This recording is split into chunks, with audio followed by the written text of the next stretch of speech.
Assalamualaikum warahmatullahi wabarakatuh. Halo, selamat pagi anak-anakku di kelas 8. Kita bertemu kembali dalam pembelajaran hari ini, yaitu pada bab 6 tentang teorema Pythagoras. Adapun kompetensi dasar pada materi pembelajaran hari ini. Yang pertama adalah ada 3.6 menjelaskan dan membuktikan teorema Pythagoras dan triple Pythagoras. Selanjutnya ada 4.6 menyelesaikan masalah yang berkaitan dengan teorema Pythagoras dan triple Pythagoras. Nah, anak-anak, hari ini kajian materi kita pada pertemuan kedua sudah sampai pada materi 6.3 yaitu menentukan jenis-jenis segitiga ya.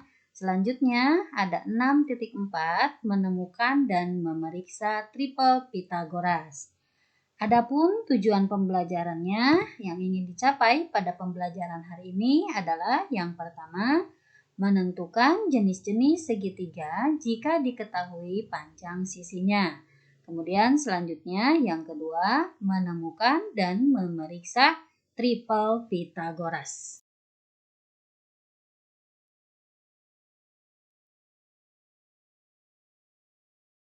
Anak-anakku di kelas 8, jenis-jenis segitiga itu terbagi menjadi dua bagian.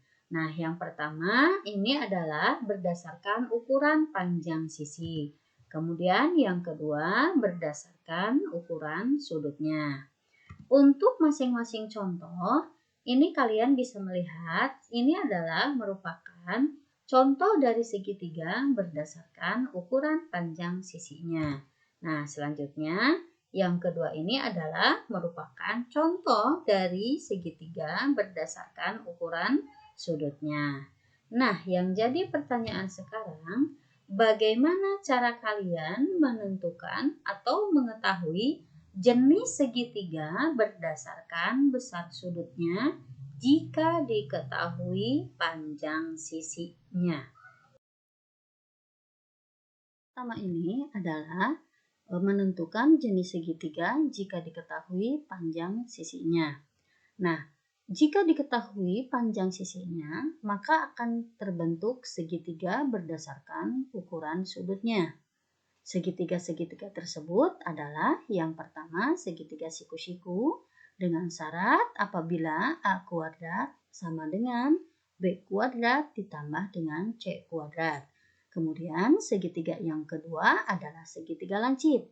Segitiga lancip di sini terbentuk apabila ada A kuadrat kurang dari B kuadrat ditambah dengan C kuadrat. Selanjutnya yang ketiga ada segitiga tumpul. Nah, segitiga tumpul di sini terbentuk apabila A kuadrat lebih besar dari B kuadrat ditambah dengan C kuadrat. Nah, untuk memahami atau menentukan jenis segitiga di atas atau jenis segitiga berdasarkan panjang sisinya, hal yang pertama harus kalian ketahui adalah triple Pythagoras. Tentang triple Pythagoras, ingat ya, triple Pythagoras di sini atau teorema Pythagoras di sini adalah sebagai berikut ya. Kalau Ibu sajikan di sini sebuah segitiga di mana memiliki sisi miring di A ya. Selanjutnya ada sisi alasnya yaitu di B. Selanjutnya ada sisi tegaknya yaitu di C. Apa yang harus kalian pertama kali ingat? Yaitu tentang sisi miring atau sisi terpanjang di mana di sini terletak di A. Selanjutnya yang kedua adalah dua sisi yang lainnya yaitu B dan C. Selanjutnya ingat, selanjutnya ada kuadrat sisi miring adalah jumlah kuadrat dua sisi yang lainnya. Dan yang terakhir yang harus kalian pahami adalah penentuan rumusnya. Di mana di sini ada A kuadrat sama dengan B kuadrat ditambah C kuadrat. A kuadrat sisi miring atau sisi terpanjang akan sama dengan nanti jumlah kuadrat dari kedua sisinya. Bagaimana kalian menentukan sisi miring jika disajikan dalam 3 buah bilangan. Nah, ingat ya anak-anakku, sisi miring yang kita ambil dari 3 buah bilangan adalah bilangan dengan ukuran sisi terpanjang. Oke, selanjutnya anak-anakku di kelas 8 kita menentukan jenis-jenis segitiga berdasarkan ukuran sisinya. Iya, kita lihat di sini untuk pembahasan yang pertama, diketahui ukuran sisi dari sebuah segitiga 10 cm, 8 cm, dan 6 cm. Maka sisi miringnya adalah sisi terpanjangnya, yaitu 10 cm. Kita masukkan ke dalam rumus di sini ada A kuadrat sama dengan B kuadrat ditambah C kuadrat. Nah, sehingga menghasilkan 10 kuadrat sama dengan 8 kuadrat ditambah 6 kuadrat. Hasilnya adalah 100 sama dengan 64 ditambah 36. Nah, kita lihat hasil akhirnya ya. Ternyata kuadrat sisi miring akan sama dengan jumlah kuadrat dari kedua sisi yang lainnya. Sehingga di sini akan membentuk suatu segitiga, yaitu segitiga siku-siku. Nah, selanjutnya untuk pembahasan yang kedua, di sini diketahui ukuran sisi dari sebuah segitiga adalah 13 cm, 12 cm, dan 5 cm. Untuk ukuran sisi miringnya yaitu 13 cm, yaitu dengan sisi terpanjang. Selanjutnya kita masukkan ke dalam rumus. A kuadrat sama dengan B kuadrat ditambah C kuadrat. Nah, silakan lihat hasilnya ya di sini. Ada 13 kuadrat sebagai sisi miring, kemudian 12 kuadrat ditambah dengan 5 kuadrat. Hasil akhirnya adalah 169 sama dengan 144 ditambah dengan 25. Ternyata hasil akhirnya adalah 169 lebih besar dari 165. Dengan kata lain, kuadrat dari sisi miring lebih besar dari jumlah kuadrat kedua sisi yang lainnya. Sehingga segitiga yang terbentuk adalah segitiga tumpul ya. Baik anak-anakku seluruhnya di kelas 8 ya, kita masuk ke pembahasan yang ketiga. Ini di sini jika diketahui ukuran sisi dari sebuah segitiga 13 cm, 12 cm, dan 7 cm. Maka sisi miringnya adalah 13 cm dengan sisi yang terpanjang ya. Nah, selanjutnya kita masukkan saja langsung ke dalam rumus. Hasilnya adalah 13 kuadrat sama dengan 12 kuadrat ditambah 7 kuadrat. Oke, kita lihat hasilnya. Ternyata di sini 169 sama dengan 144 ditambah dengan 49. Ternyata 169 itu kurang dari 189.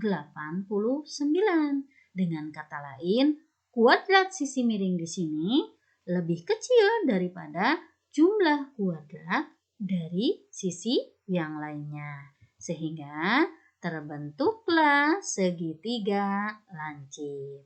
Itulah anak-anak 3 buah segitiga yang terbentuk jika diketahui panjang sisinya. Nah, selanjutnya pembahasan yang akan Ibu sajikan yaitu tentang jenis segitiga berdasarkan panjang sisinya. Nah, yang terbentuk di sini ada 3 buah segitiga. Yang pertama, segitiga sama sisi. Yang kedua, segitiga sama kaki.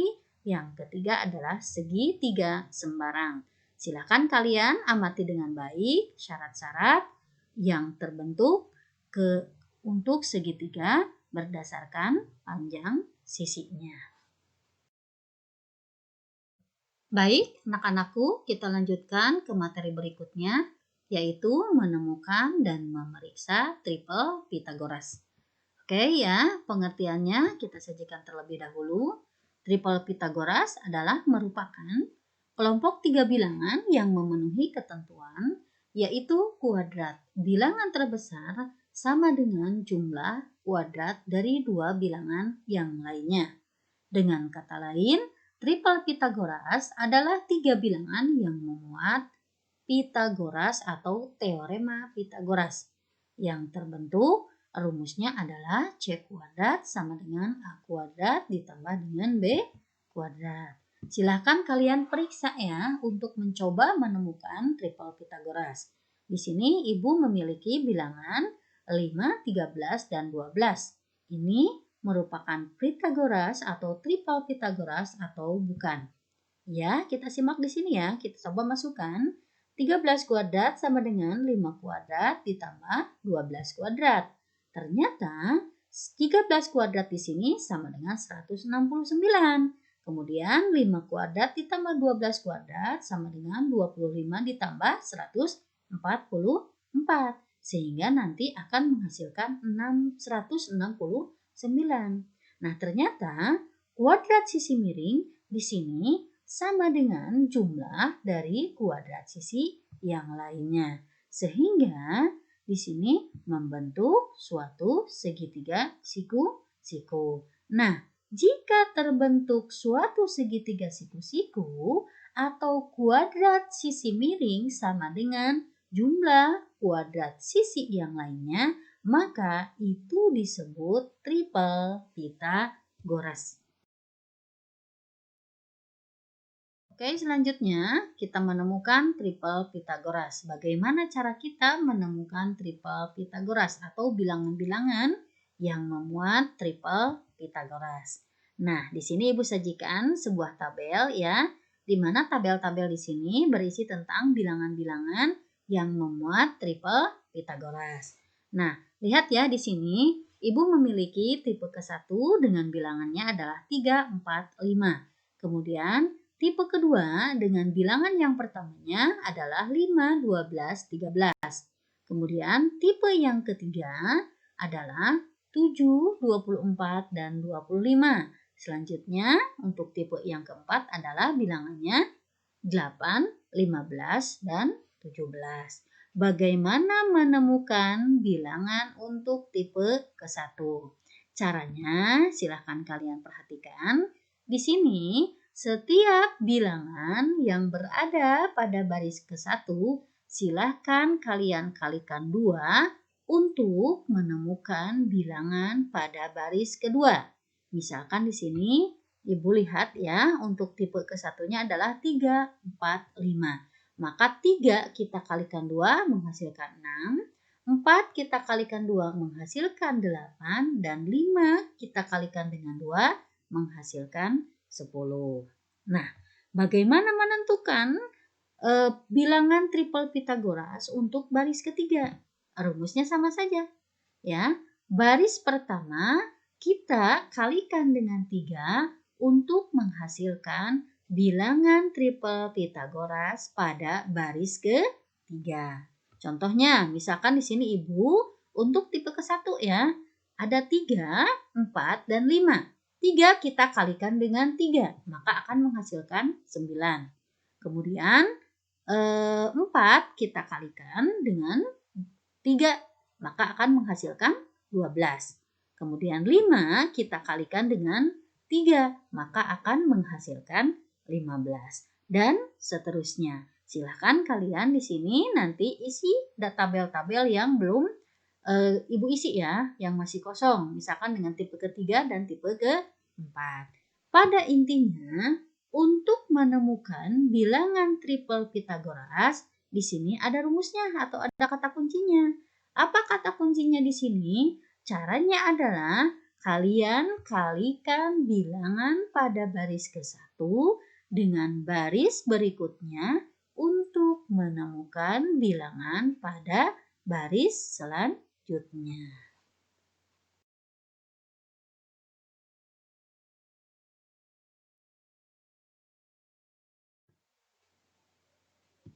Akhir pembelajaran hari ini mudah-mudahan kalian dapat memahami apa yang Ibu sampaikan ya. Nah, untuk penugasan silahkan kalian cek grup WhatsApp dan Google Classroom. Sekian, terima kasih dari Ibu. Wassalamualaikum warahmatullahi wabarakatuh.